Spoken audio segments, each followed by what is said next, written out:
예, 지금 우리가 언약 법전을 하고 있는데, 출애굽 20장 22절부터 이제 23장 33절까지, 실제는 이제 24장도 그 언약 법전을 받고 난 다음에 이제 그 계약을 맺는 거니까, 실제로 언약 법전 이야기는 계속되지만, 언약 법전의 내용은 이제 23장 33절까지. 그래서 이제 간지로 나가는 거 다 이제 가지고 계시죠. 그래서 성경에는 여러분들이 요 간지를 보시고 필요하면 여러분들이 써놓으시고 요걸 일단 끼워 넣으면 되겠습니다. 제가 양면 복사해서 할 수 있도록 딱 그렇게 줄였습니다.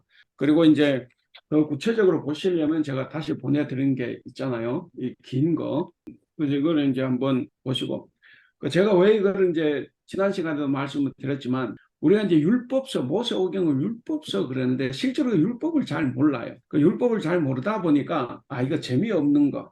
그리고 또 우리는 신약에 너무 젖어가지고 율법은 망하게 하는 것, 뭐 죄를 드러나게 하는 것, 이런데 당연히 맞아요. 우리 성경 말씀 어느 것을 읽어도 우리 죄가 다 드러나는 거예요. 그러니까 율법만 죄가 드러나고 복음은 죄가 안 드러나는 게 아니고 성경 말씀, 하나님 말씀 다 우리의 죄를 드러나게 하는 것. 그래서 우리를 이제 회개하게 하고 이제 하나님 나라에 더 가깝게 가도록 하는 건데, 그래서 우리가 이제 이 법의 내용을 좀 알아볼 필요가 있습니다. 그래서 이 율법서 안에 창세기는 자체가 법 이야기가 하나도 없고, 출애굽부터 이제 법 이야기가 있는데, 민수기는 대체로 광야 방랑하는 거예요. 광야 생활은 이제 민수기입니다. 민수기는 법이 없어요. 그러니까 이제 출애굽기에는 이제 이 언약 법전, 대약 법전이라는 큰 뭉터기가 있고, 그 다음에 이제 레위기에 가면 이제 레위기 성결 법전, 이거 뭐 정결 법전 이러기도 한데, 성결 법전이 또 큰 무더기가 있어요. 그다가 이제 신명기에 가면 신명기 법전이라는 또 큰 무더기가 있습니다. 최소한 우리가 이제 이 세 가지 법은 좀 이제 봐야, 그래야 이게 뭐 율법서라고 하는데 이게 뭐 법을 좀 알 수가 있을 거라네요. 그래서 이제 언약 법전 혹은 계약 법전 이걸 하는데, 다행히도 제가 짧게 해서 이렇게 양면으로 딱 줄여서 참 다행이었어요. 우리 간지를 한번 보겠습니다. 간지를 보면 뭐 지난 시간에 했는 것도 있고, 제단에 관한 법, 토단을 쌓으라, 돌로 쌓을 때라도 절대로 정을 대지 말아라. 그랬고, 그 다음에 두 번째 히브리 종에 관한 법, 남자종은 사수 6년 동안은 일을 부리되 7년에는 완전히 풀어줘라. 그거고. 그런데 종이 자유를 원하지 않고 그냥 나는 종으로 살래요, 그렇게 하면 이제 성소에 가서 지방에서 이제 귀를 뚫는 거죠. 그렇게 하면 이제 영원한 종이 이제 되는 것. 그다음 두 번째는 이제 결혼을 전제로 사들인 히브리 여종이 있어요. 이건 이제 결혼하고자 이제 산 거죠. 그랬을 때는 1번 보시면 주인이 싫어하면 친정으로 돌아갈 수 있어요. 주인이 싫어하니까. 절대로 주인이 싫다고 종으로 못 팔아요. 친정으로 돌아가고. 그다음 두 번째는 주인이 이제 며느리를 삼고자 이제 샀다고 하면 친탈처럼 대하라는 거예요. 친딸처럼. 그다음 세 번째는 다른 여인을 아내로 맞이할 경우가 있죠. 이게 이제 종이 본처고 첫 번째 부인인데, 첫 번째 부인하고 살다가 다른 여자하고 눈이 맞아가지고 이제 후처 두 번째 부인을 이제 드린 거죠. 그랬을 때라도 첫째 부인에 대해서 먹을 것, 입을 것, 권리, 그 다음에 부부 관계 다 그대로 해야 됩니다. 그렇게 하지 않으면 안 돼요. 그래서 히브리 종에 관한 법, 여종을 사들인 이 법은 여종의 권리와 인권을 보호하는 법이다. 그래서 주인이 이 규정을 어기면, 세 가지 중에 한 경우라도 어기면 무조건 돌려보내야 됩니다. 친정으로 돌려보내고, 그리고 돌려보낸다고 또 몸값 받고 이럴 수도 없어요. 그러니까 언약 법전에서 처음으로 제단과 그다음 종에 관한 법이 이제 가장 먼저 이렇게 나와있죠.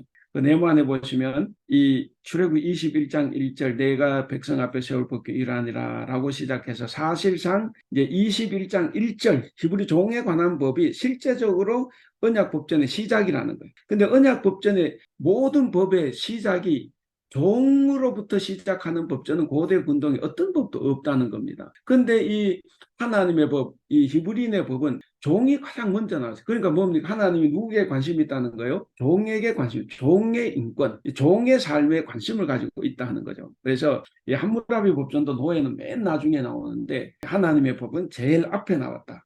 이게 이제 획기적인 거죠. 그 다음에 이제 세 번째, 폭력에 관한 법, 혹은 살인에 관한 법입니다. 사형죄, 지난번에 봤습니다. 살인자, 부모 구타자, 그 다음에 유괴자, 그리고 부모를 저주한 자, 그 다음에 신체 상해, 폭행에 관한 관련 규정이 있는데 몇 가지가 있습니다. 그 자유민, 종이 아니라 자유민을 상해를 했을 때는 상처만 입혔으면 그냥 보상금과 치료비를 주면 되지만 종에 관한 상해 규정은 조금 달라요. 만약 종을 때려서 즉사시켰으면 처벌을 받지만 며칠 더 살다가 죽으면 처벌받지 않는다. 왜냐하면 주인에게 맞아서 그런지 인과관계를 확실히 밝힐 수가 없을 거다 하는 거죠. 약간 우리가 볼 때는 하나님 조금 이게 종을 주인하고 편파적으로 대하는 것 같잖아요. 그렇게 느껴져요. 느껴지는데 고대 세계에서는 이게 전혀 편파적이 아니라 오히려 획기적인 법이고 그 종에 관한 어떤 처벌도 뭔지가 여기는 명확하게 드러나 있지 않습니다. 어쨌든 그 네모안에 보시면 함무라비 법전에는 종을 죽인 주인을 처벌하는 조항은 없으며 주인의 부당한 대우에 대하여 종을 보호하는 이런 이스라엘의 법은 고대 근동 어느 나라에서도 찾아볼 수 없다. 그럼 제가 왜 그 네모 안에 함무라비 법이나 고대 근동의 법을 쓰는지 알죠? 이 성경은 그냥 툭 떨어진 게 아니고 당시 세계에서 이게 떨어진 거예요. 그러니까 옛날 함무라비 법이 있었고 고대 근동 나라 다 법이 있는데 보통 그렇게 법 운영을 하는데 근데 이 히브리란 이 이스라엘 나라는 전혀 거기에 영향을 받지 않고 획기적인 어떤 법을 받았다는 거예요. 그걸 바탕으로 하지만 그 고대 근동의 법을 바탕으로 하지만 하나님의 특별한 관심사가 끼어 들어간 거예요. 그래서 우리가 반드시 고대 법과 비교를 해야 됩니다. 그래야 이게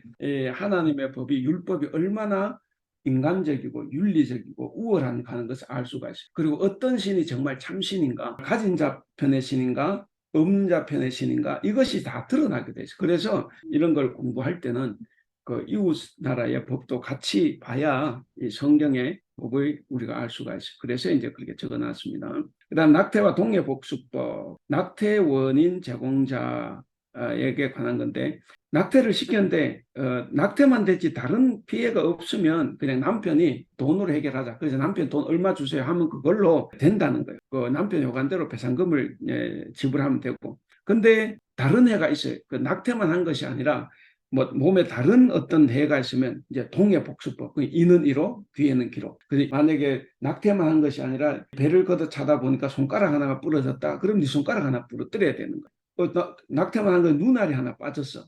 그러면 너 눈알 또 빼야 되는 거죠.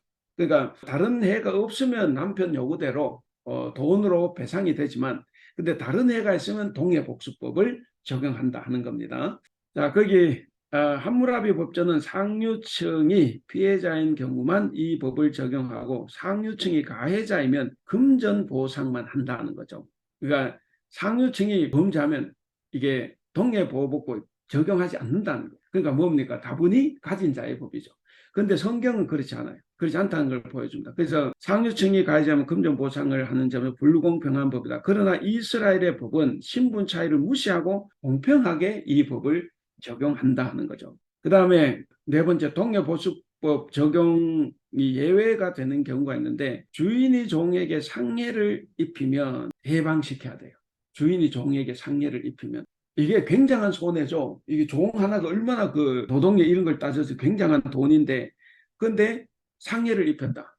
손가락 하나 부러뜨렸다. 어떻게 했다. 그러면 바로 해방을 시켜야 됩니다. 그러니까 종을 함부로 때릴 수 있겠습니까? 못 때리죠. 상해를 입으면 해방시켜야 되는데 그러니까 종을 난폭하게 구타를 안 하고 종을 잘 대해줄 수가 있는 거죠. 그래서 어쨌든 주인이 종에게 상해를 입히면 동해복수법을 적용하는 것이 아니라 바로 해방시켜버려요. 그러니까 이제 주인이 함부로 이제 종에게 뭐라고 못하죠. 그러니까 이거죠.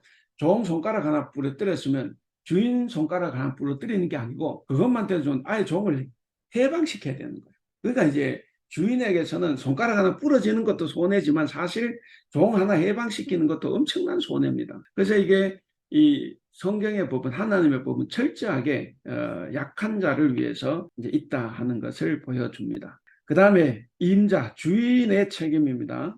자, 소가 우리 이제 그 요즘 우리가 애완견 때 많은 게 보는데 소가 사람을 죽이는 경우가 있어요. 원래 이 소가 받는 버릇이 사람 보면 막 받는다고 그런 받는 버릇이 있는 소. 거기에는 제가 위험성이 있다 없다고 표현했는데 위험성이 없는 원래 받지 않았어요. 그러니까 위험성이 없는 소가 그랬다고 하면 소는 죽이고 대신에 고기는 먹지 말고 주인은 형벌을 면합니다. 왜? 이 소가 원래 받지 않았으니까. 그러니까 좀 관심을 덜 가졌죠. 근데 이제 위험성 있는 처음부터 받는 버릇이 있는데 이걸 놔둬. 여러분 애완견 개요. 우리 개는 사람 안 물어요. 그래가지고 뭡니까? 이거 입마개도 안 하고 다니다가 사람 물고 막 그러잖아요. 그래도 꼭 안 믿어. 우리 개는 그런 게 아닌데 막 이래. 어쨌든 여기 보면 처음부터 받는 버릇이 있어가지고 위험성이 있어요. 근데 이 위험성 있는 소가 주인이 주의하지 않아서 사람을 받아 죽였습니다. 그러면 소도 죽이고 소임자도 죽여요. 소도 죽이고 소임자도 죽인다. 뭐 속죄금을 지불함으로써 형벌을 면할 수는 있어요. 그 이제 피해를 받은 쪽에서 우린 돈으로 그냥 줬으면 좋겠어요. 너무 가난하니까 소임자 죽이는 것보다 나는 돈이 더 필요합니다. 그러면 소임자가 죽음을 면하고 돈으로 배상하고 살 수는 있어요. 그러나 기본적으로 위험성을 알면서도 방치해뒀다 이렇게 생각하기 때문에 소도 죽이고 소임자도 죽인다 하는 그 우리나라 이 법이 적용되면 어떻게 돼요? 그럼 이제 저 애완견에 이런 거 좀 조심하겠죠. 그다음 두 번째, 타인의 짐승에 손해를 입힌 경우에요. 그러니까 구덩이가 있는데 이 구덩이는 반드시 그 성경 본문 다 뭐 읽어보셨겠지만 읽어보세요. 그 닫아놔야 돼. 구덩이는 닫아놔야 되는데 이 주인이 그 구덩이를 닫아놓지 않아서 거기에 소가 빠져 죽으면 이제 그겁니다. 소가 빠져 죽으면 배상하고 죽은 소는 구덩이 주인이 가진다. 그 소값을 그 소준에 배상을 하고 대신에 죽은 소 고기는 구덩이 이제 주인이 가져요.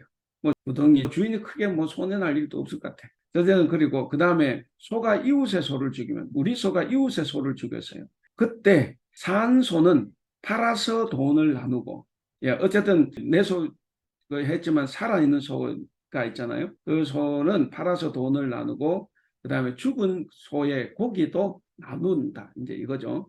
그 다음 세 번째, 나쁜 소가 소를 죽여요. 역시 막 받는 버릇이 있고 막 그런 소가 있잖아요. 아주 나쁜 험악한 소, 나쁜 소. 이 나쁜 소가 이웃의 소를 죽일 때 주인은 산 소로 배상을 하고 왜 나쁜 소였으니까 살아있는 소로 배상을 하고 자기는 죽은 소를 차지한다. 네, 그런 거예요. 그래서 본문 들어가서 이렇게 한번 읽어보세요. 그 다음에 그 다섯 번째 배상에 관한 법이 있습니다. 절도와 관련해서 22장 1절 4절 나오는데 소나 양을 도적질할 경우 소는 5배로 양은 4배로 물어야 됩니다. 괜히 소 한 마리 훔쳤다가 소 5마리로 물어야 되죠. 이거 이제 심각한 거죠. 그 다음에 두 번째 밤에 도적이 침입을 했어요. 이제 우리 그런 거 많잖아요. 여자 혼자 자취하는데 밤에 도적이 들어왔을 때 그때는 죽이면 무죄입니다. 근데 낮에 죽이면 이게 유죄가 돼요. 왜 낮에는 충분히 피할 수 있다. 이제 이런 걸 생각하기 때문에 뭐 오늘 낮에 죽여도 이렇게 오늘날은 더 지금 법보다는 더 좋겠지만 이 고대법이라고 생각해도 적어도 3,000년 전의 법입니다. 그래서 밤에 도적이 들어와서 그 자리에서 죽여버리면 무죄지만 낮에 도적이 들어왔는데 죽이면 이거는 유죄가 된다. 그다음 세 번째, 도적은 몸을 팔아서라도 반드시 배상을 해야 된다. 그 22장 3절에 보면 그려놨죠. 해돋은 후에는 피 흘린 죄가 있으리라. 도둑은 반드시 배상할 것이요. 배상할 것이 없으면 그 몸을 팔아 그 도둑질한 것을 배상하라 그랬습니다.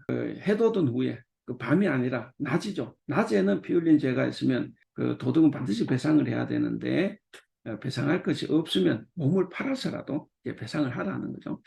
그 다음에 네 번째, 도적질한 것이 살아있으면 2배로 배상한다. 4절 읽어보고 4절 보면 도둑질한 것이 살아 그의 손에 있으면 아직 예를 들어 도적이 돈을 쓰지 않고 돈이 내 손에 있다는 것. 또 여기서 이제 도둑질을 했는데 소가 아직도 살아있어요. 살아있으면 소나 낙이나 양을 막론하고 갑절로 배상하라는 거죠. 도둑질한 것이 살아서 도둑의 손에 그냥 있으면 소나 낙이나 양을 막론하고 무엇이든지 갑절로 소 한 마리를 훔쳤다 그러면 소 2마리로 갚고 이제 이런 거죠. 그런 것을 이야기를 합니다. 그래서 네모안에 보면 도둑의 생명권을 보호하는 데 관심을 가진 예는 구약 성경 율법 외의 다른 나라 법전에는 나타나지 않는다. 함무라비 법전에는 남의 집에 훔치러 들어가는 사실만으로도 도둑에게 사형을 선고한다. 고대 다른 어떤 나라의 법전에는 모두 도둑의 생명을 보호하는 규정을 찾아볼 수 없다 그랬습니다. 그러니까 이 성경의 법을 제외하고 모든 나라들 이 도둑의 생명은 보호하지 않는데 근데 성경은 도둑의 생명까지도 보호하고 있다는 거죠. 그 죄의 경중에 따라서 이제 그런 것이 이제 고대 근동 다른 법과 다르다는 것이고 그다음 두 번째, 밭이나 포도원에 피해를 입혔을 때의 배상입니다. 만약에 내 가축이 남의 농작물을 먹었다. 그러면 이 자기 밭의 최상품으로 배상을 해야 됩니다. 그러니까 이 자기 소가 이웃집의 것을 먹었는데 제일 나쁜 걸 먹었으니까 손이 안 날 것 같은데, 근데 배상은 뭘 해야 되냐? 자기 집의 최상품으로 배상을 하라는 거예요. 그래서 이제 소를 잘 관리하라는 이야기죠. 그 다음 두 번째는 남의 밭을 태우는 경우가 있어요. 그 뭐냐면 우리나라도 옛날에 간혹 불 태워 가잖아요. 밭 뭐 이렇게 태우다가 남의 밭에 불을 붙이는 거예요. 저는 어렸을 때 참 불을 많이 질러 우리 집도 태워 먹은 적이 있어요. 그래서 동네 사람들이 저를 아주 불장난이 심하다고 그래가지고 저는 집에 불 태운 게 아니라 옛날에 나무 빗가리가 있잖아요. 다 나무를 떼니까.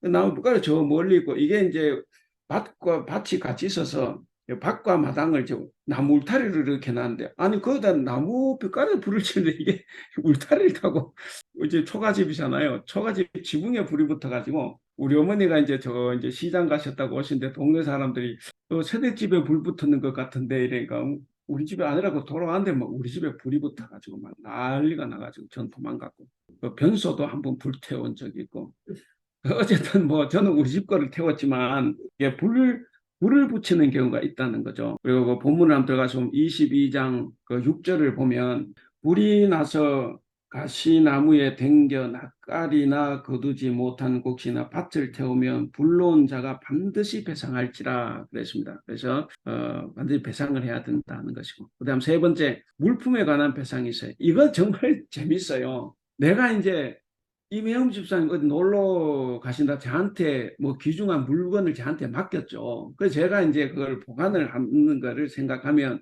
보관을 하는데, 근데 보관하는 중에 도난 당했습니다. 참 난감하죠. 그 도난 당했을 때 근데 도적이 잡히면 그 도둑이 갑절로 배상을 하면 돼요. 근데 이제 도적이 안 잡히는 경우, 도적이 훔쳐갔는지 내가 한다고 일부러 숨겨놓고 도둑맞은 거 알 수가 없잖아요. 그때는 이제 이 사건을 성계 재판장에 가져간다는 게 사실 재판장 하나님입니다. 그러니까 성소로 간다는 것이 전제가 되는 것. 그럴 경우 이제 성소에 가서 하나님 앞에 가서 조사를 받아야 돼. 그걸 이야기합니다. 조사를 받는다 그랬습니다. 그 다음에 또 타인의 소유물을 내가 임의엄선 소유물을 내가 보관하고 있다가 이게 내 거다 이렇게 주장을 하는 거죠. 이게 내 거다라고 주장을 할 때 그 자기 것이라고 주장하면 이제 하나님의 판결을 받아서 성소가 하나님의 판결을 받아서 진 쪽이 갑절로 배상을 해야 돼요. 갑절로. 그다음에 또 가축이 남의 가축을 맡았다가 사고를 당할 수가 있죠. 뭐 죽든 뭐 상해를 입든 그렇게 됐을 때 소를 맡은 자는 여호와 이름으로 무고함을 맹세해야 돼요. 맹세하고 만약 그 주인이 이 무고함의 맹세가 맞다 이렇게 생각하면 배상의 책임이 없어집니다. 근데 아무래도 저놈은 거짓말하는 것 같아. 그럼 다시 아마 하나님께로 가져가고 이제 책임이 드러나면 갑절로 배상을 해야 되죠. 그래서 남의 물건 어떻게 맞겠어요? 안 맞겠어요? 이거 맞다가 이거 잘못하면 이거 괜히 그 갑절로 배상하고 막 그래야 되는데 어쨌든 이제 물품에 관한 이야기를 했습니다. 그 다음 뒤에 네 번째로 가면 도둑을 맞았다고 하면 내가 맞고 있었는데 도둑 맞았다. 그럼 어쨌든 주인에게 배상을 해야 되고, 그 다음에 다섯 번째, 만약 그 가축이 맹수에게 찢겨 죽었다고 하면 배상 책임이 없다는 거예요. 그거는 뭐 내가 남의 거지만 자기의 어떤 그게 아니니까 그래서 그때는 배상 책임이 없다는 것이고.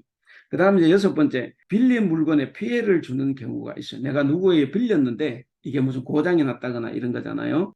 그래서 첫째, 그 주인이 거기 그 자리에 같이 있었다면 알죠? 그 주인이 그러니까 물건을 내가 빌렸는데 임의엄수한 걸 빌렸는데 쓸 때 임의엄수한도 같이 있고 내가 있는 상태에서 내가 쓰는 거예요. 그렇게 쓸 때 배상하지 않아도 그러니까 주인이 그 자리에 같이 있었다고 하면 배상을 하지 않아도 돼요.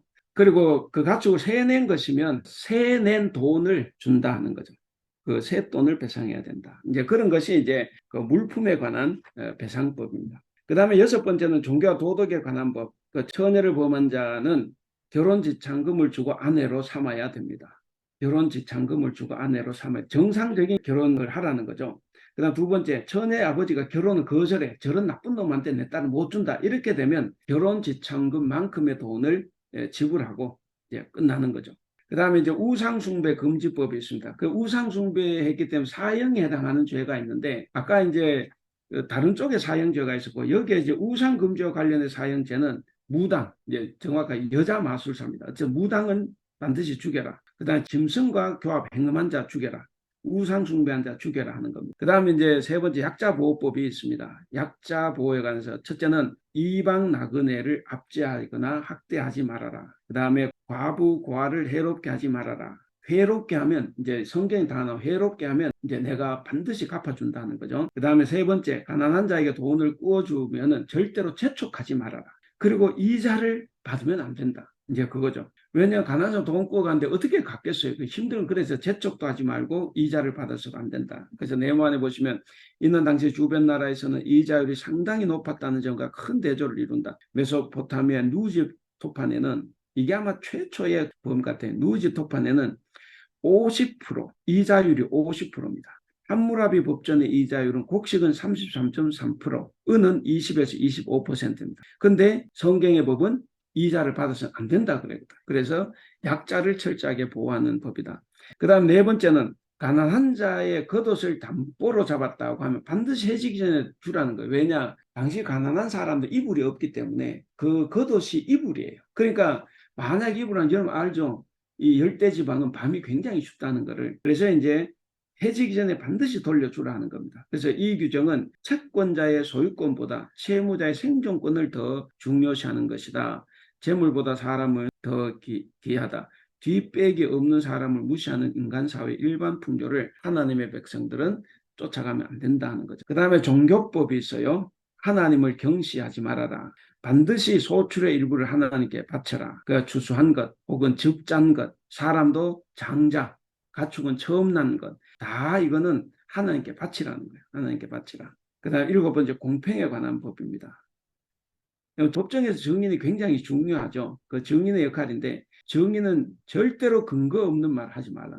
근거 없는 말 많이 하죠. 검찰한테 협박받으면 거짓말하고 돈 많은 사람이 돈 주고 부탁하면 거짓말하고 다 그렇게 하죠. 오늘 다 그렇게 하잖아요. 그러니까 그런 근거 없는 말을 하지 말라는 거예요. 두 번째, 권세자들이 유리하게 증언하지 말라는 거예요. 소위 말 협박을 받거나 돈을 받거나 그렇게 해서 권세자들이 유리하도록 증언하지 말라는 겁니다. 그 다음에 다수가 저리 간다고 해서 다수를 따라서 유리에 가담하지 말라는 거예요. 혹은 법정에서 다수가 다 저렇게 증언하고 나는 저렇게 사실을 말하면 내가 죽을 것 같다. 그래서 다수를 따라간다. 이런 일을 하지 말라는 거예요. 다수를 따라 잘못된 판결을 하도록 거짓 증거하지 말라는 겁니다. 다섯 번째, 가난한 자의 송사라 해도 편파적으로 두둔하죠. 그러니까 가난한 자라고 해서 편파적으로 하지 말라는 거예요. 가난한 자도 죄는 정확히 따지라 이제 하는 거죠. 그것이 이제 증인의 역할입니다.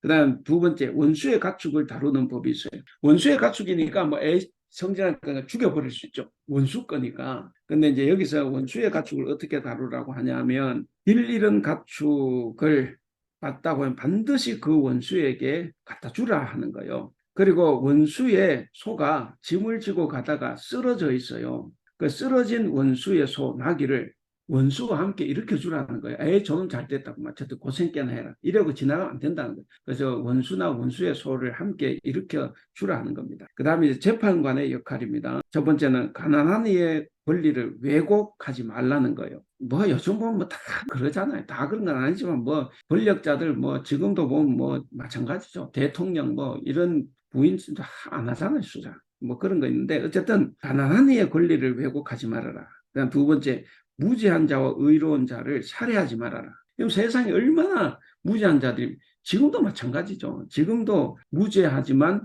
가난하고 빽 없으니까 그냥 불법한 재판을 받고 죽는 거죠. 그래서 무지한 자, 의로운 자를 살인하지 말아라. 세 번째, 판결을 굳게 하는 뇌물을 절대로 받지 말아라. 뇌물 많이 받잖아요. 이방 나그네를 학대해서는 그러니까 뭐냐 재판관이 저 사람 이방 사람이다 그래가지고 외국이나 그래가지고 차별하지 말라는 거예요. 법정에서 법관은 이런 것은 대충 보면 다 오늘날 그대로 적용해도 되지 않습니까? 오늘날 그대로 적용해도 문제가 없는 것들입니다. 그다음 여덟 번째, 주요 절기에 관련한 규례들입니다. 예, 이건 뭐 우리가 잘 아니까요. 안식년 6년 동안 농사짓고 7년째는 쉬게 해라 그랬습니다. 그 7년째 자생하는 것이 그건 들짐승에게 주라는 거죠. 그리고 가난한 사람들이 먹도록 해라. 그다음에 안식일 6일 동안 일하고 7일에는 쉬어라. 근데 7일에는 가축도 나그네도 종도 노예도 다 쉬어야 돼. 우리 신앙 좋은 사람들이 주일에 쉬어야 된다 그래가지고 사장님만 쉬고 종업 다 일하게 하면 안 되죠. 그것도 죄예요. 내가 교회에 나는 나왔지만 죄다 하는 거죠. 그 다음에 세 번째, 모든 율법을 준수해야 되고 우상 숭배를 금하는 것을 다시 강조한다. 그 다음 세 번째, 세 가지 절기가 있습니다. 이제 여기 6월절이 빠졌는데 무교절, 맥주절, 수장절입니다. 그리고 이 절기에는 남자들은 꼭 성소에 가야 됩니다. 그래서 이스라엘 사람들이 이제 성전 있을 때 1년에 세 번 꼭 성전에 가지 않습니까? 예루살렘에. 그 다음에 이제 아홉 번째, 명령과 약속 그랬습니다. 가나안 정복을 약속해 주시고 순종을 요구한 것이죠. 내가 정복하게 하겠다. 그 내 말에 순종하라 하는 거죠. 두 번째, 가나안 정복 이후에는 절대로 우상을 숭배하지 말아라. 뭐 들어가면 하나님 다 알고 계셨죠. 이놈들은 바알과 아세라를 섬길 거다 생각을 하시기 때문에 우상 숭배하지 말아라 말씀하시죠. 세 번째, 가나안 정복을 약속해 주셨습니다. 그 다음에 네 번째, 가나안 정복 이후에 우상 숭배를 하지 말아라. 다시 한번 반복해서 강조를 합니다. 네모안에 보시면 언약 법전이 제시하는 사회는 윤리적이고 공동체적인 가치가 기본적인 가치로 통용되는 사회를 말한다. 이런 점에서 이스라엘은 주변의 민족들과 나라들이 갖추고 있는 군주 체제의 사회 질서와는 비교되는 대조적인 사회 질서를 가진 공동체가 되어야 한다. 하나님의 사람들은 이 땅이 불평등한 차별 사회가 아니라 똑같이 잘 살며 서로 신뢰하는 형제 공동체가 되도록 노력해야 한다. 그랬습니다. 그래서 이것이 이제 언약법전, 계약법전의 내용입니다. 그래서 여러분들 이제 성경 본문을 보면 너무 길어가지고 이제 이렇게 요약해서 했는데 꼭 제 다른 복사물하고 또 이 성경 본문하고 이렇게 읽으시면서 관련된 표시를 뭐 해두면 좋을 것 같고 이건 꼭 끼워 넣고 그때그때 이렇게 보시면 좋겠습니다. 예, 그래서 언약법전 끝났습니다. 이 계약법전이 이제 법의 핵심은 10계명이죠. 법의 핵심은 10계명입니다. 이제 10계명을 주셨고 그 10계명에서 가장 중요한 것이 이제 서문이라 그랬잖아요. 저희 20장 2절. 여기 굉장히 중요합니다. 그게 이제 하나님은 어떤 분이고 이스라엘 백성은 어떤 백성인가. 그 관계 때문에 이 10계명이 이제 나온 거죠. 그 관계는 오늘 우리가 똑같아요. 신약에 오면 예수님 산상설교를 어디서 했습니까? 산에서 했잖아요. 그러니까 예수님이 처음으로 이 말씀을 선포하신 것이 이제 산인데 역시 구약의 신의 산이잖아요. 같은 거죠. 거기서 이제 계명을 주셨듯이 산에서 예수님 이제 말씀을 이제 선포하신 거죠. 그렇게 되는데 어쨌든 이게 10계명이 이제 핵심이다. 그리고 서문 2장 2절이 이제 여러 관계를 증명한 아주 중요한 구절이다 하는 것이고 그 10계명에 따라서 이제 사실 이제 제가 너무 표시를 안 했지만 이제 언약법전은 이 10계명을 따르는 거예요. 우상을 섬기지 말고 그게 있고 살인하지 말라가 있고 그러니까 10계명에 따라서 그게 이제 요 확대 적용을 하는 거예요. 이 계약법전은 이제 다음에 제가 이제 시간 되면 그거를 한번 정리해서 뭐 드릴 수 있는데 그래서 10계명이 좀 확장되는 것 이것이 이제 여기 계약법전이다 그렇게 생각하셔도 됩니다. 그래서 어떻게 계약법전을 짧게 했지만 어때요? 계약법전 같죠? 예, 어쨌든 이게 대충 우리가 이제 이 법이 우리가 모르고 읽어 나갈 땐 잘 몰랐을 수 있지만 해보니까 이 법의 그 성격이 뚜렷하죠. 그래서 제가 늘 말씀드리지만 모세 오경이라고 하는 율법은 철저하게 약자 보호법입니다. 약자 배려법이에요. 우리가 이제 그걸 자꾸 모르니까 자꾸 이게 뭐 율법이 재미없다 그러지만 사실 이렇게 보면 재미있는 내용들이 많아요. 자, 그럼 24장을 한번 보겠습니다. 24장은 지금 이제 언약법전을 받았죠. 언약법전을 받았는데 이 언약법전으로 이제 소위 말하면 뭡니까? 체결식을 하는 거예요. 그러니까 시내산에서 지금 이 언약식을 이제 하는 건데 1절에 보면 그 모세, 아론, 나답, 아비후 그리고 장로 70명 그렇게 시내산 올라간 총 몇 명 올라갔어요? 총 74명이 올라갔죠. 그래서 여기 이제 우리가 꼭 알아야 되는 것은 이스라엘 역사상 가장 획기적인 사건이라고 봐요. 하나님 앞에 가서 언약을 체결하는 겁니다. 이게 함으로써 이게 이제 나는 너희 하나님 되고 아까 십계명이 이제 확대 적용이 돼서 이제 체결하는 거니까. 그 다음에 여기 보면 2절에 너 모세만 나오라 그랬는데 너 모세만 나오라. 이거 뭐냐면 하나님께서 창구를 일원화시키겠다는 거예요. 백성들과 나와의 창구를 일원화시키겠다. 그래서 이 혼동이 없게 괜히 모세 불렀다가 여호수 불렀다가 아론 불렀다가 이렇게 하면 사람도 헷갈리잖아요. 누구를 통해서 또 싸우다 보면 내가 하나님 말씀 받아 이게 싸울 수 있으니까. 그래서 그런 혼란을 없애기 위해서 모세만 하나님의 이 율법을 백성들에게 전달하는 그런 중재자, 전달하는 유일한 사람으로 삼으셨다 하는 겁니다. 자, 그리고 거기에 쭉 이제 했으니까 한번 이렇게 보시고 설명들은 뭐 이렇게 보시면 됩니다. 그리고 그 다음에 이제 9절부터 11절을 보시면 이제 원래 이게 고대 세계에서 하나의 예식입니다. 이제 우리도 예식을 하고 나면 밥 먹죠. 마찬가지 우리 결혼 예식 끝나도 밥 먹고 뭐 하면 이제 밥을 먹는데 여기도 마찬가지입니다. 이제 하나님과 이스라엘 사람이 언약을 체결했잖아요. 그러니까 이제 여기 언약 식사를 하는 거예요. 하나님 앞에서 다 식사를 하는데 여기 이제 중요한 부분이 있습니다. 9절, 10절 보면 이스라엘 하나님을 보니 그랬어요. 이스라엘 하나님을 보니 그 하나님 좀 보고 있다는 거죠. 보니 그 발 아래는 막 이렇다. 그리고 11절 하나님이 이스라엘 자손들의 존귀한 자들이 누구예요? 74명이죠. 모세, 아론, 나답, 아비후, 장로 70명. 자, 이렇게 존귀한 자들, 그 적어놨지만, 뭐 지도층 인사에서 존귀한 것이 아니라, 거기, 존귀한 자 손을 대지 않았다 그래요. 손대지 않았다가 뭔 표현입니까? 하나님을 보면 다 죽어요. 지금 이 73이 하나님을 봤다는 건 다 죽어야 돼. 근데 하나님께서는 당신을 본 이 사람들을 손대지 않았다, 죽이지 않았다는 거예요. 그래서 손을 대지 아니하셨고, 그래서 그들은 하나님을 뵙고 먹고 마신 겁니다. 그러니까 하나님 뵈면 죽어야 되는데 먹고 마시고 있다. 그 죽지 않았다는 거죠. 그래서 이 존귀한 자들이라는 것은 뭐냐면 그게 지도층 인사여서가 아니라 하나님을 배웠는데도 죽지 않는 특권을 누렸다 하는 겁니다. 그래서 이 사람들이 이제 존귀한 자들이다 하는 거죠. 어쨌든 하나님 얼굴을 보고 살 자가 없다. 이것이 이제 출애굽기 33장 20절이죠. 그런 것을 기억하시고 그래서 이제 언약을 체결하고 난 다음에 언약식을 하고 난 다음에 이렇게 정말 기분 좋게 하나님과 존귀한 자들이 식사를 함으로써 언약 체결식을 확정을 했다 하는 거죠. 자, 그리고 이제 모세가 다시 시내산에 올라갑니다. 올라가고 뒤쪽으로 가면 거기도 뭐 몇 가지 설명을 붙였습니다.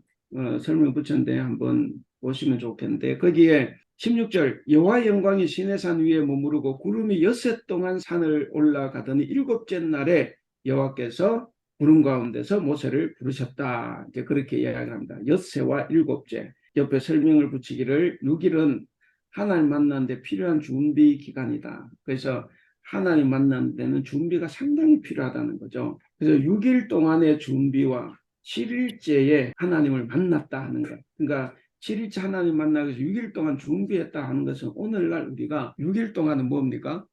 세상에 나가서 다 일을 하잖아. 직장 다니고 하는데 그게 하나님 만나는 준비 기간이라는 거예요. 그 준비 기간에 그게 학교든 직장이든 어느 공동체든 기간에 거기서 최선을 다해 살라는 거예요. 그게 6일 동안 하나님 만나는 준비 기간인 겁니다. 그리고 7일째 주일날에 드디어 하나님과 만나는 거죠. 그래서 어떻게 보면 이게 오늘날 주일과 평일이 이때 이미 뭔가 암시가 돼 있다 이제 그렇게 볼 수가 있죠. 그래서 거기에 마지막 줄 보면 6일 동안 세상에서의 일상적인 삶은 하나님 만나기 위해 준비하는 삶이다. 하나님 만나기 위해 준비하는 삶이다. 그래서 오늘 우리가 교훈을 받을 수 있겠다 생각합니다. 그 다음 이제 25장, 지금부터 이제 25장은 사실 몇 장 하면 뒤에 그대로 반복이 돼요. 그대로 반복이 되기 때문에 한 대여섯 개 장을 안 봐도 될 만큼 똑같이 이어집니다. 여기는 이제 하나님이 이제 이렇게 지어라라고 명령하시고 모세가 하나님 명령대로 다 만드는데 똑같이 반복을 해요. 하면서 모세가 하나님께 명한 대로 모세가 다 지었다 이렇게 이제 나와요. 그래서 보면 일단 성소를 지을 예물들 성막의 재료가 6가지 종류죠. 그 이제 번호를 붙여놨는데 일단 귀금속 금은 보화가 있죠. 그렇죠? 금은 놋이 있고 그다음 두 번째는 면사류 각종 실들 있죠. 청색, 자색, 홍색 실과 가는 배실 이거고 그다음 세 번째는 피형류 가죽이죠. 그래서 이제 염소털, 붉은 물들인 수양가지 뭐 이런 게 어쨌든 그렇게 해서 귀금속류, 면사루, 피영류, 그 다음에 제목은 조각목이고, 조각목은 우리가 이제 아카시아 나무다 이렇게 번역하는 거 오히려 더 맞고, 근데 아카시아 나무다 하고 하기에는 그게 우리하고는 조금 달라요. 근데 우리가 제일 쉽게 번역할 수 있는 것이 이제 아카시아 나무. 그래서 관주도 밑에 그렇게 달아놨죠. 그 아카시아 나무 이렇게 되는데, 이 아카시아 나무가 목재가 귀한 거요, 귀하지 않은 거요? 귀하지 않은 거예요. 목재가 귀하지 않아요. 귀한 건 이제 백향목, 이게 이제 굉장히 귀한 거죠. 그러니까 이제 하나님의 성소에 들어가는 기구가 별로 비싸지 않은 바닥에 널려 있는 이제 그런 조각목을 사용한다는 거죠. 제목 그 다섯 번째 향유, 그 다음에 여섯 번째가 보석류 이제 이런 것들이 있습니다. 그래서 그렇게 성소를 지을 예물들이 이제 그렇게 있다 하는 것이고, 그 다음에 증거궤, 증거궤를 언약궤, 법궤 이렇게 우리 보통 이제 법궤라고 많이 하는데 뭐 다 똑같아요. 증거궤, 언약궤, 법궤 이거 이제 성막기구 1번입니다. 제가 이제 전체적으로 한 가지만 말씀드리면 성소의 기구는 여러분 이제 그 뜰을 들어가면 앞에 번제단이 있어요. 그죠? 그 이제 재물을 잡아서 태우는 번제단이 있고, 그다음 번제단에서 재물을 잡고 태우고 피도 묻고 막 먼지도 묻었을 거 아니에요. 그 이런 제사장들이 이제 성소로 들어가기 전에 손을 씻어야 되죠. 그래서 이제 번제단이 있고, 그다음에 성소 입구에 가면 물두멍이 있어요. 물두멍 우리말로 세수대야 합니다. 그 물두멍이 거기서 손을 씻는 거예요. 그리고 성소로 들어가죠. 성막으로 들어가는데 들어가면 이제 오른쪽에 떡상이 있죠. 진설병상, 12덩이 떡을 진설하고, 그다음 왼쪽에는 금촛대가 있어요. 항상 불을 피워야 돼. 그래서 밤에도 들어가면 환해야 돼. 그래서 이제 그 금촛대가 있고, 그 다음에 우리 아시는 대로 성소가 3분의 2이고 지성소가 또 3분의 2죠. 그래서 성소와 지성소 사이에 휘장이 있는데 그 앞에 바로 분향단이 있어요. 혹은 향단이라 그러는데 우리도 그 장례식장 가면 향 피우지 않습니까? 그것처럼 이제 그 향을 피우는 것 분향단, 향단이 있어요. 그 신약에 오면 이게 향단에 이렇게 올라간 연기가 뭐 기도다 뭐 이렇게도 하고 하는데 어쨌든 향단이 있고, 그리고 이제 문을 열고 들어가면 지성소입니다. 거기는 대제사장만 1년에 딱 한 차례 들어갈 수 있는 거예요. 성소는 제사장들도 들어가지만 지성소는 대제사장만 1년에 한 번, 7월 15일인가 대속죄일에 한 번 들어갑니다. 근데 거기 들어가면 뭐가 있습니까? 지금 이야기한 증거궤, 법궤가 있어요. 법궤가 있고 그 법궤에 뚜껑이 있겠죠. 뚜껑. 법궤의 뚜껑이 이제 그 17절에 속죄소라 그래요. 속죄소. 그 법궤의 뚜껑이 속죄소입니다. 그럼 이 법궤를 덮어놓는 이 뚜껑이 속죄소인데 이 속죄소 양편에 그룹이라고 천사가 있어요. 이렇게 서로가 마주 보면서 팔을 벌려서 이렇게 해서 이제 그 그룹 천사들이 있어요. 천사들인데 하나님은 그러면 어디에서 모세를 만나시느냐? 이제 그 표현이 참 재밌어요. 그 22절에 보시면 25장 22절. 거기 보니까 거기서 그러니까 내가 하나님이죠. 너와 모세죠. 거기서 내가 너와 만나고 속죄소, 그러니까 속죄소가 뚜껑이라 그랬잖아요. 법궤. 그 속죄소 위에 앉아 계세요. 그 속죄소 위, 그 증거궤 위에 있는 두 그룹 사이에서 내가 너를 만나겠다 하는 거예요. 그래서 이제 이 설명을 드리는 거는 법궤와 속죄소가 따로 떨어져 있는 것이 아니고 한 형태예요. 그래서 이제 몸통을 법궤라 그러고 뚜껑을 속죄소라 그러고, 그 속죄소 양편에 그룹 천사들이 있고 그 사이에 속죄소 위 혹은 법궤 위 거기 앉아서 이제 모세를 만난다는 것이고, 또 하나 여기에 들어가는 모든 나무는 다 조각목입니다. 조각목이고, 그 다음에 그때 칠하는 것이 금을 칠하기도 하고 노슬 칠하기도 해요. 그러니까 중요한 것은 금을 칠합니다. 금을 칠하고 이제 바깥에서 이렇게 막 하는 거, 예를 번제단 같은 거는 막 불태우고 이런 거잖아요. 그런 건 금칠하면 안 되죠. 그러니까 금칠하는 거는 성소와 지성소 안에 있는 것들은 금칠을 하지만 이제 바깥에서 어떻게 보면 좀 험하게 쓰여지는 건 다 노칠을 합니다. 노슬칠해요. 그리고 또 하나 모서리가 있는 게 있어요. 예를 들어서 이게 지금 증거계 네모로 되어 있잖아요. 그 네모로 되어 있으면 모서리가 4개 나오죠. 그 모서리마다 고리를 달아요. 왜 고리를 다느냐? 옛날에는 운반해서 옮기니까. 그래서 고리를 달고 그 다음에 채를 만들어요. 그 채를 만들어서 채를 끼워서 이제 운반하죠. 그러면 이제 그 물두멍만 고리가 없어요. 이건 둥근 거니까. 그것만 고리가 없고 채가 없어요. 근데 나머지는 다 사각형이기 때문에 금초대도 아니구나. 금초대도 이제 각이 있는 게 아니죠.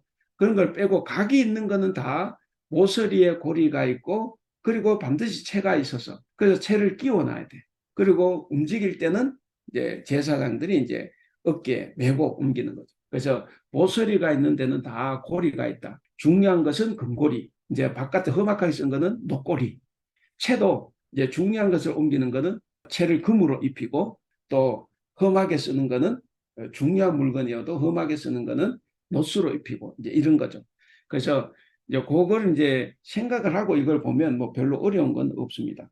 그래서 증거계, 하나 예를 들어 증거계, 자 모서리가 있죠. 일단 증거계다 개니까 조각목으로 하죠. 그 다음에 순금으로 싸라 그랬죠. 11절 순금. 왜? 증거계 안에 있는 거잖아요. 그러니까 이건 금으로 하는 거예요. 그다음 모서리가 있으니까 이제 12절에 고리를 만들죠. 모서리마다 하나씩이니까 4개고 고리 4시고 12절에. 그리고 13절 조각목으로 채를 만들죠. 당연히 저거 끼워서 이제 메고 다녀야 되니까 그 채가 이제 금으로 싸는 거죠. 왜 이게 이제 내부에 있는 중요한 거니까. 그래서 14절에 보니까 그 채를 양쪽 고리에 꿰서 궤를 매게 한다 그랬잖아요. 그러니까 그렇게 생각해 보면 다른 거 다 쉬워요. 그래서 사각형이다. 모서리가 있다. 그러면 반드시 그 고리를 단다. 고리를 다는 것은 채를 끼워서 메고 가야 되니까. 그래서 내부에 있는 중요한 것들은 무엇이든 조각목으로 만들고 금으로 싼다. 이제 이거예요. 그게 이제 증거계고. 그 다음에 속죄소 17절 속죄소가 중요하죠. 그 가장 중요한 지성소 안에 있는 거잖아요. 법계 위에 있는 거잖아요. 그러니까 당연히 순금으로 만들겠죠. 이거 당연히 순금으로 만든다. 그랬어요. 그 다음에 그 18절 그룹 천사가 있다. 천사 둘을 양쪽 편에 이렇게 만든다. 아마 이것도 당연히 금으로 만들었겠죠. 내가 표시는 안 해놨지만 어쨌든 그렇게 돼 있을 겁니다. 자, 그래서 하고 이제 아까 22절 읽었습니다. 하나님 어디 계시느냐? 증거계 위에 덮어놓은 속죄소. 속죄소 위에 앉아있다. 그 속죄소에 앉았다는 거죠. 속죄소에 앉아서 보세를 만났는데 그 속죄소에는 이제 양편에 천사 그룹이 이렇게 팔을 하나님을 감싸 안듯이 이렇게 안고 있다 하는 거죠. 그렇습니다. 그 다음에 이제 23절의 진설병상 이것도 상이니까 사각형이잖아요. 그러니까 당연히 조각목을 만들고 순금으로 사. 이게 안에 있는 거니까 그 24 순금으로 싸고 그 다음에 금태를 두른다. 모서리가 있고 각이 있으니까 다 금태로 두른다. 그리고 28절 채가 나오죠. 역시 채 조각목으로 만들죠. 이게 안에 있는 거니까 금으로 싸는 거예요. 그래서 이 진설병에 이게 이제 떡상이라는 거죠. 저는 어렸을 때 진설병이라고 도대체 이해가 안 가요. 진설병이 뭔가 이해할 수 없어. 참 떡상 이라면 참 쉬운데 어쨌든 떡상 상이잖아요. 자, 그래서 이제 채를 만들고 싼다. 그리고 30절에 보면 떡을 항상 있게 하라는 거예요. 떡이 없어지면 안 돼. 떡을 항상. 그래서 매일매일 떡을 갈아줘야 되는 거죠. 이거는 제사장만 먹을 수 있는. 그래서 뭐 알 겁니다. 그 성소, 지성소 안에 있는 거는 그만큼 귀한 거기 때문에 조각목으로 만들어도 금으로 입히고 채도 조각목으로 만들어도 금으로 입힌다. 이제 그거죠. 그 다음에 등잔대와 기구들이 나옵니다. 등잔대. 여기 보면 이제 그 진설병 상글 했을 때도 부속 기구들이 막 나오죠. 29절에 대접과 숟가락과 병과 잔. 당연하죠. 뭘 먹으려면 물도 마셔야 되고 하니까 당연히 그런 부속 기구가 있어요. 대접, 숟가락, 그 다음에 물 담아놓은 병이 있겠죠. 그리고 잔. 그러니까 이거는 이제 기본적으로 나오는 거예요. 그래서 이 부속 기구들이 다 있는데 이 부속 기구들은 거기에 맞는 것들이 다 이제 있으니까. 그 다음에 31절부터 이제 등잔대 그랬습니다. 예, 등잔대도 당연히 금으로 만들죠. 순금으로. 옛날에는 정금이라 그랬잖아요. 순금으로 만든다. 그러면 등잔대가 좀 막 받침도 있고 그래야 되잖아요. 그러니까 그게 부속 기구예요. 그럼 그게 보면 35절부터 쭉 나오죠. 특히 36절 보면 그 꽃받침과 가지를 줄기와 연화에 전부를 순금으로 쳐 만들고 등잔 7을 만들어 그 위에 두어 항상 비추게 하라. 그래서 떡상에 떡이 항상 있어야 되는 것처럼 불도 항상 켜져 있어야 돼. 그건 늘 제사장들은 그 불침번 서면서 다 계속 그 불을 가려주죠. 그래서 항상 앞을 비추게 하라 그랬습니다. 그래서 이제 그런 것. 예. 그다음에 넘어가면 그 26장 이제 뭐 성막입니다. 제가 어쨌든 자료를 하나 보내드렸는데 그 한번 읽어보시면 좋겠고 그 사진도 보내야 되는데 이거 알고 나면 굉장히 쉬운 거예요. 그러니까 성막이니까 이게 천막을 쳐놓은 것 아니에요. 사각형으로 된 그게 이제 널판이라 그러는데 조각목으로 만든 널판을 사각에 딱 세워놓고 그리고 그 위에 이제 천을 덮어요. 천을 덮는데 가장 안쪽 가장 밑에 있는 천을 지금 성막이라고 20장 중 일제 성막. 그 요게 이제 성소에 들어가면 천정에 보이는 것이 그 성막이죠. 그 이건 뭡니까? 굉장히 화려해야 돼. 그 위에 이제 2층, 3층, 4층은 눈에 보이는 게 아니니까 뭐 재료가 그렇게 좋지를 않아요. 근데 이거는 이제 성막은 그 지원의 가장 안쪽에 있는 거. 그래서 가장 화려하죠. 그래서 이거는 이제 실로 아주 잘 꾸며요. 우리말로 자수죠. 네, 하고. 자, 그리고 이제 실제로 휘장이 있죠. 그 휘장이라 그래요. 성경대로 하면 이제 성막이라고 이런 휘장이라 그러는데 휘장은 뭐냐면 그 성막 위에 덮는 겁니다. 성막을 덮는 거예요. 그래서 성막에 덮개다 생각하면 되고. 그러니까 길이가 더 길죠. 바깥에 하는 거니까. 왜냐하면 그 성막은 28규빗이라고 하면 회장은 30규빗이에요. 왜냐하면 그걸 덮어야 되니까. 완전히. 그래서 조금 더 이제 길이가 길어요. 자, 그렇게 해서 이제 만든 그 폭도 뭐 당연히 이제 성막은 10폭인데 비장은 11폭이죠. 어쨌든 덮어야 되니까. 그래서 이제 그걸 생각하면 돼. 그래서 가장 아래 그 성소에서 보면 바로 위에 있는 것이 이제 성막이고. 그래서 이거는 굉장히 아름답게 실로 이제 다수를 놨다. 그거고 그다음 그걸 덮고 있는 게 이제 휘장이다. 그 휘장은 안 보이니까 이제 염소털, 염소털로 이제 휘장을 만들. 그리고 이제 14절에 가면 두 가지가 더 나와요. 뭐냐면 이 성막과 휘장, 이 휘장을 덮고 있는 덮개가 있어요. 덮개가 있는데 그건 이제 덮개가 두 개입니다. 그러니까 내부 덮개가 있고 외부 덮개가 있어요. 그러니까 내부 덮개는 뭐냐? 거기 성경에 그랬죠. 붉은 물들인 수양의 가죽으로 마개 덮개, 요 마개 덮개가 내부 덮개입니다. 그러니까 요게 이제 세 번째 있죠. 성막, 거의 휘장, 그 다음에 마개 덮개, 내부 덮개고. 그리고 마지막 제일 위에 있는 것. 네 번째 제일 위에 있는 것이 이제 해달의 가죽으로 윗덮개, 그러니까 이게 외부 덮개, 윗덮개를 만들었다는 거예요. 제가 보낸 사진 중에 그렇게 적어가지고 이게 네 겹으로 해서 이렇게 했다는 것. 그 오늘 이렇게 보면 굉장히 화려해 보이는데 여러분 우리 사극 보면 지금 한복 어떻습니까? 굉장히 화려하죠. 정말 옛날 사람 그렇게 입었을까요? 당연히 그렇게 안 입었죠. 80년대 사극 보세요. 그 배우들 그 저 한복 입은 거 얼마나 촌스러운데 가면 갈수록 이제 한복 화려해져서 그렇지 80년대 90년대만 해도 그 TV 드라마 보면 한복이 굉장히 참 좀 조잡하고 막 그래. 그러니까 옛날에 아무리 화려하게 보여도 오늘 우리가 보면 굉장히 조잡하죠. 근데 그 당시는 굉장히 화려했을 거다 하는 거예요. 그래서 이제 그렇게 해서 전체적으로 되어 있습니다. 그리고 이제 15절부터 널판이라고 했어요. 그 널판은 뭐냐? 이게 천막이기 때문에 천막을 세우는데 이게 이제 성소와 이게 지성소가 있는 이거를 뭐 널판을 만들어서 이렇게 세우는 거예요. 그럼 그 위에 이제 덮개로 덮은 거니까. 그래서 그걸 이야기하는. 그래서 그 널판을 보시면 제가 적어놨는데 성막 안에는 널판을 세워 벽을 만든다. 다른 말로 똑같은 말인데 휘장은 그 위에 1, 2, 3, 4층 휘장이 있잖아요. 성막, 휘장, 덮개. 이 휘장은 나무로 만든 널판 위에 덮어야 합니다. 그러니까 이제 기둥이 사방에 기둥이 널판이다 하는 거죠. 그렇게 생각하시면 이게 그게 어려움이 없습니다. 그 다음에 이제 뭐 이제 26절에 가면 띠가 나오고 뭐 이건 안 하겠어요? 뭐 여러분들 사실 공부할 건 없는데 저도 이제 있으니까 자꾸 설명을 이제 하는데 알고 보면 아 내가 이게 내 머릿속에 그림이 그려지는구나 이래서 기쁜 거지 이게 뭐 우리 신앙생활 크게 도움되는 건 아니에요. 저도 이게 신학 가기 전에 얼마나 열심히 이걸 파고 또 팠는지 그래서 저는 이거를 머릿속에 다 그리고 있어가지고 근데 어쨌든 이게 뭐 중요한 게 아닌데 넘어가지질 않네. 그러니까 조각목을 이렇게 사방에다가 막 여러 수십 개를 세워놨기 때문에 그래서 띠가 있을 때 서로 이렇게 연결해야 되니까 그 띠로 묶는 거예요. 그래서 띠가 이제 있는 거고. 아, 뭐, 곧 넘어가겠습니다. 그 다음에 이제 31절 보면 다른 부분은 성소와 지성소, 그 성소 안에 성소, 지성소가 있잖아요. 그 구분하는 겁니다. 그 구분하는 것이 31절 휘장 있죠, 휘장. 그것이 이제 그냥 쉽게 지성소 휘장이에요. 지성소 휘장.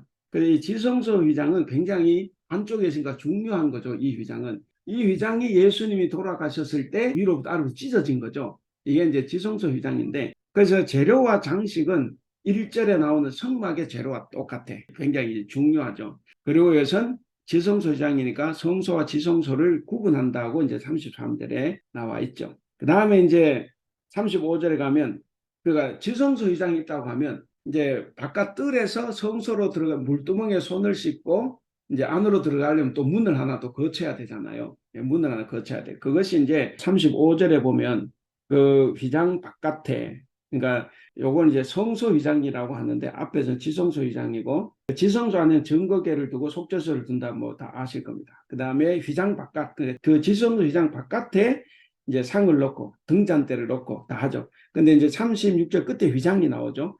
문을 위하여 휘장을 만들고 근데 그 휘장은 우리가 편리상 성소 휘장. 이 성소 휘장은 이제 문이에요. 문. 출입구 문이다.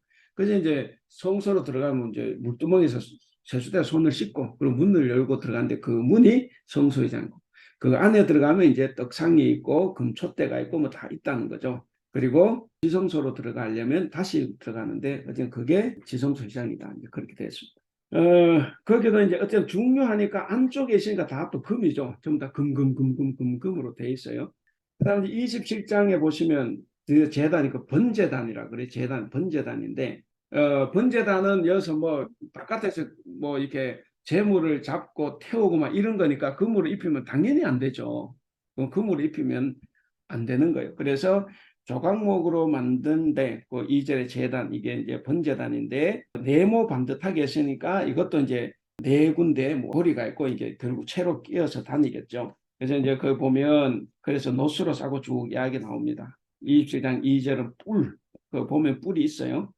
그 다음에 3절에는 부속 기구들이 나오죠. 재를 담는 통. 당연히 불 피우니까 당연히 이런 게 있는 거예요. 재를 담는 통, 부삽, 대야, 고기 갈고리, 물 옮기는 그릇, 뭐 이런 거 다 있어요. 그건 다 노치로 만든다. 그러죠. 그래서 뭐 읽어보시면 뭐 그래요. 그래서 이 성막 기구가 제단, 번제단을 설명하고 있고 그 다음에 이제 뒤쪽으로 가시면 성막 기구에 대해서 첫 번째가 증거계라 그랬죠. 25장 10절부터. 그 다음에 두 번째가 23절 진설병상이라 그랬죠. 그 다음에 네 번째가 등대다. 그래서 25장 31절부터 이제 등대가 설명되고. 그리고 이제 나가다가 이제 지금 27장 1절 다섯 번째 성막 기구 이제 번제단. 지금까지는 성소와 지성소 안에 내부의 것을 이야기했다면 이제 바깥에 뜰에 있는 건데 그래서 이제 번제단이 있다 그랬습니다. 그다음 넘어가서 성막 뜰 성소와 지성소 바깥에 있는 뜰이 있는데 그 뜰을 전체를 둘러싸는 또 테두리 있죠. 그것도 뭐 그냥 보시면 될 것 같아요. 16절에 보면 뜰문 예. 예, 바깥에서 이제 이 안쪽으로 들어오려면 이제 문을 통해 그걸 이제 뜰문이라 그래요. 그 뜰문. 뜰문도 비록 바깥에 있지만 이것도 중요하기 때문에 재료와 장식은 다 대부분 그 똑같아요. 그래서 이제 그런 문들이 다 이렇게 실로 다 엮어져 있다 그러죠. 이렇게 됐습니다. 그 뜰을 이제 설명을 했고 그 다음에 20절 21절 그 안에 금촛대가 있다 등대가 있다 그랬잖아요. 항상 불을 피워 놓아야 되는데 그 등불 관리에 대한 겁니다. 그 등불 관리를 뭐 20절 끝에 끊이지 않게 그랬잖아요. 단 1초라도 그 꺼져 있으면 안 돼요. 항상 불을 붙여야 된다. 그래서 아론과 그의 아들들이 뭡니까? 21절 끝에 등불을 보살피게 하라. 그래서 잠시라도 꺼져 있으면 안 되기 때문에 늘 그 불을 보살피라 그렇게 이야기를 합니다. 28장 그냥 설명만 대충 하고 넘어갈 거니까요. 이제 제사장의 옷이 있어요. 제사 옷은 두 가지입니다. 첫 번째는 2절에 네 형 아론을 위하여 대제사장 아론의 복장이 이제 거기서부터 쭉 30절까지 계속됩니다. 그리고 39절까지도 계속 이어져요. 그 40절에 보면 누가 나옵니까? 아론의 아들들을 위하여. 그래서 이제 아론의 아들 제사장들을 위한 복장이 나와요. 그래서 여기는 이제 복장에 대한 설명인데 아까 제가 그 사진으로 보내드렸죠. 이 부분 다 나와요. 여기 복장이 돈이 얼마나 갈까요? 굉장히 비쌉니다. 그 뭐 보석도 막 달려 있잖아요. 보석 12개가 달려 있고 이러기 때문에 굉장히 비싼 옷인데 예수님 시대 대제사장 복장이 얼마나 갔을까요? 오늘날 돈으로 10억이 넘어요. 그래서 이게 오늘 여기까지 할 거예요. 이게 뭐가 이제 잘못됐냐면 원래도 이게 비싸긴 한데 원래도 비싸긴 하죠. 12보석이 막 주렁주렁 달려있고 이러니까 비싸긴 한데 근데 그건 그만큼 이제 이스라엘 백성이 귀하다 이런 걸 상징을 하겠지만 근데 이제 이런 이제 땅이 가면 갈수록 종교가 타락을 하니까 점점 거기가 비싸지는 거예요. 그리고 유대 종교, 옛날 종교는 보는 종교예요. 그래서 뭘 봐요? 예루살렘 갈 때 들뜬 게 뭡니까? 예루살렘 성전입니다. 성전의 웅장함. 그 성전 안에 들어가면 또 누구를 봐요? 대제사장의 화려한 옷을 입는 것. 그게 평생에 유대인들의 꿈일 수가 있습니다. 그래서 이제 점점 더 화려해지고, 그 사람들 그걸 보는 걸 좋아하고, 보긴 보는데 달라지진 않죠. 변화가 안 돼. 회개가 안 돼. 그러니까 이제 그게 이제 나빠지는 거. 어쨌든 그렇게 해서 굉장한 옷들을 보죠. 그래서 결국 유대교는 보는 종교, 우리는 말씀 종교. 보는 종교가 아니라 우리는 사실 눈에 보이지 않는 걸 믿는 종교죠. 그게 이제 차이가 나는 거예요. 그래서 우리는 말씀대로 순종하는 게 중요한데 그 사람들은 보는 것이 대단히 중요하죠.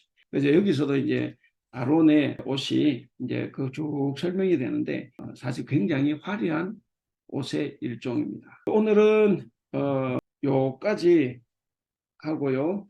그 30장에 가면 한참 뛰어넘어서 30장 1절에 가면 거기가 이제 성막기구 여섯 번째 분향단이 거기서 나와요. 이제 그 지성소 안에 있는 거 설명하고 성소 안에 있는 거 설명하다가 다시 뜰에 있는 거 설명하다가 다시 이제 성소 안으로 들어가서 이제 분향단, 향단 이제 그 설명을 합니다. 그래서 거기에 분향단이 있고 그러고 마지막 한 개가 남았죠.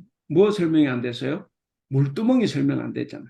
그러니까 17절에 보면 성막기구 일곱 번째 물두멍이 설명이 돼요. 그래서 이제 성막기구 설명을 다 한 거예요. 뜰에 있는 것, 번제단, 물두멍, 그 다음에 성소에 있는 것, 떡상, 금촛대, 그 다음에 향단, 분향단, 그리고 지성소에 들어가면 법궤, 그리고 속죄소, 여기 설명이 그래서 총 일곱 개가 이렇게 다 설명이 됐습니다. 그러니까 물두멍도 당연히 바깥에 있는 거니까 세숫대를 뭐 금으로 안 만들 거 아니에요. 그러니까 다 노수로 만들죠.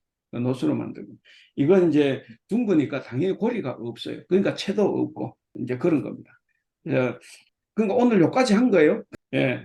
다음 주에는 물론 제가 성경에 표시 내서 여러분들에게 이제 드리겠지만 다 끝내고 이제 32장 금송아지 사건으로 이제 바로 들어갈 겁니다. 그래서 31장도 제가 이제 표시해서는 제가 드리겠지만 어쨌든 다 그거예요. 그 성막 기구에 관한 것이기 때문에 성막 기구를 우리가 너무 오래 할 필요는 없고 오늘 여기까지 해서 다 끝내고 대신에 성경의 표시는 제가 해서 드리고 바로 금송아지 사건으로 가겠습니다. 그래서 한 가지 숙제를 내면 금송아지 사건에서 모세가 내려와서 뭘 던졌어요? 예, 십계명을 던졌죠. 예, 막 이런 게 손가락 10개니까 십계명 같아. 막 십계명 된 손가락 10개를 막 이렇게 한대. 근데 십계명 어디서 주셨어요? 야, 저 20장에서 받았잖아요. 그리고 한참 지나서 이러는 건데.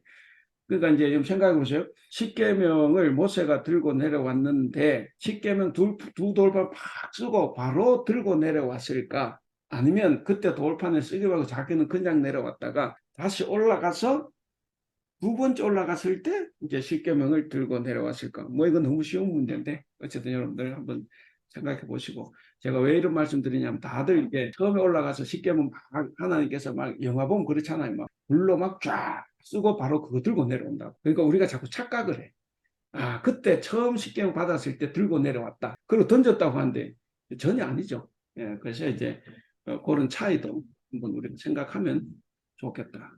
또 우리의 이제 선입관이 있기 때문에 이제 제가 이렇게 설명을 안 하면 또 이걸 하고도 십계명 2장에 받아서 바로 들고 내려왔는데, 근데 왜 아론 금송아지 사건 없지? 헷갈려요, 막 그때. 어쨌든 그렇습니다. 예, 그래서 오늘 여기까지 하겠습니다. 혹시 뭐 하실 말씀 있으세요? 목사님, 저 질문이 있는데요. 예, 그 성막의 덮개를 해달의 가죽으로 만들었잖아요. 예, 그 덮개를. 근데 해달은 바다에서 사는 동물이잖아요. 예. 근데 이 사람들이 사는 데는 바다가 멀잖아요.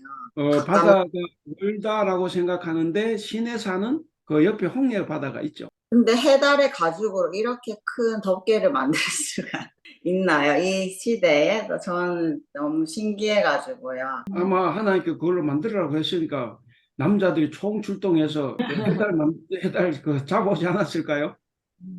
아, 예. 네. 그 내가 그때 안 살아서 잘 모르는데 아마 하나님께 해달 가지고 만들으라고 했기 때문에 아마 장정들이 아마 수도 없이 나가가지고 바다는 옆에 있으니까 아마 뭐 잡아왔겠죠. 그랬을 네. 거예요. 예. 그리고 이제 어쨌든 여러분들 그 모든 걸 상식적으로 이전수는 질문과 관계 있는 게 아니고 상식적으로 생각하면 이해가 쉬워요. 이 성막이라는 것이 우리가 그냥 막 이해 안 하고 막 읽으면 이게 뭐냐 이렇게 하지만 사실 이게 이해를 하고 재밌기도 해요. 아, 그렇구나.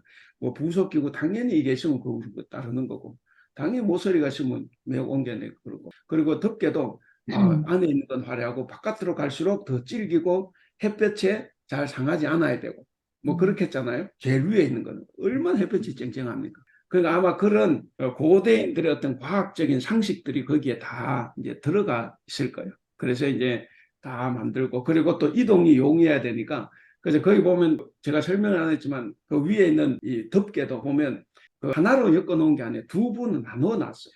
그리고 두 분 사이에는 고리를 만들고 또 제일 안쪽 덮개는 성막은 이제 금고리로 만들고 그다음에 금으로 고리를 연결하는 그 고라 그런데 이렇게 하고 그다음 위에 있는 것들도 두 부 나누고 고리를 만들고 녹고리로 이렇게 놓고 연결하고 이렇게 해서 이제 이동하기 쉽도록 만들고 다 그런 게 이제 그 안에 다 들어가 있어요. 아마 어제 이재명 선생님 질문 잘하셨는데 아마 그게 바닷가가 당연히 그 옆에 있기 때문에 시내산에서는 아마 거기서 잡고 아마 했을 거다 그래 봅니다. 저도 질문이 하나 있는데요. 예, 예. 아까 제가 잘못 들었는지 모르겠지만 이제 그 제사장 옷이 10억 정도 돼서 조금 잘못된 거다. 그 시대 사람들의 그런 잘못된 거다. 저 순간 그렇게 들었는데 제가 알기로 지금 성막이나 제사장 옷이나 모든 것이 하나님이 원하시고 분부하셔서 그대로 만든 거라면 제사장 옷이 엄청 화려하고 비싸더라도 하나님께서 그걸 원하셔서 그렇게 만들라고 했기 때문에 그건 당연한 거 아닌가? 그렇게 그렇죠. 생각이 들어요. 네, 제가 아까 10억 그린 건 아마 예수님 시대 대제사장 자꾸 타락을 하다 보니까 옷이 어. 더 화려해지고 비싸져 가지고 엄청난 고가품이 돼 있었다. 아마 제가 그렇게 설명했어요. 그리고 지금도 제가 화려한데 예전에 네, 배웠을 때요. 그러니까 예전에 우리는 이제 좀 예전이지만 교회, 근데 이게 제사장에 들어가는 게 오늘의 제사가 교회에 오는 거잖아요. 네, 그러니까 제사장의 복장이나 교회 들어갔을 때 우리가 물두덩이에 손을 씻고 들어가고 하나님께서 원하시는 거는 굉장히 깨끗하고 성스러운 제사를 원하시기 때문에 우리가 예배당에 지금 올 때도 굉장히 우리가 몸가짐을 깨끗이 하고 옷 하나 매무새도 깔끔하고 깨끗한 거로 차려입고 와야 된다고 저희는 그렇게 배웠거든요. 근데 네, 요즘은 시대가 그런 시대가 아니잖아요. 그래서 어떨 그렇죠. 때는 좀 되게 헷갈려요. 헷갈리죠. 그래서 이제 깨끗하게 올수록 좋은 옷, 그러니까 깨끗한 화려한 옷이 아니라 단정한 옷을 이제 입고 오는데, 근데 이게 어쨌든 다 시대상을 반영을 해요. 뭐 살 때는 어디 가면 반드시 정장을 하고 옷도 이제 좋은 옷을 입고 가지만 요즘에는 우리나라 사람도 잘 사니까 해외 나갈 때 슬리퍼 신고 막 나가고 막 그러잖아요. 옛날에는 뭐 그러지 않았죠. 그러니까 이게 이제 시대를 반영하니까 그 시대인 거고 더더욱 이 제사장 옷은 특별한 옷이고 모든 이렇게 입는 게 아니라 제사장만 이렇게 하는 거니까 그러게 치면 오늘날 목사만 이제 그 다른 사람들은 자기가 입는 옷에서 이제 좀 깔끔하게 오는 게 이제 중요해요. 여기는 어쨌든 제사장 예. 어쨌든 아까 제가 이제 다시 한번 설명. 그 제사장 옷이 지금 제사장 옷도 화려해요. 막 거기에 보석들이 12개 보석이 막 달려있고 막 그 굉장히 비싼 옷입니다.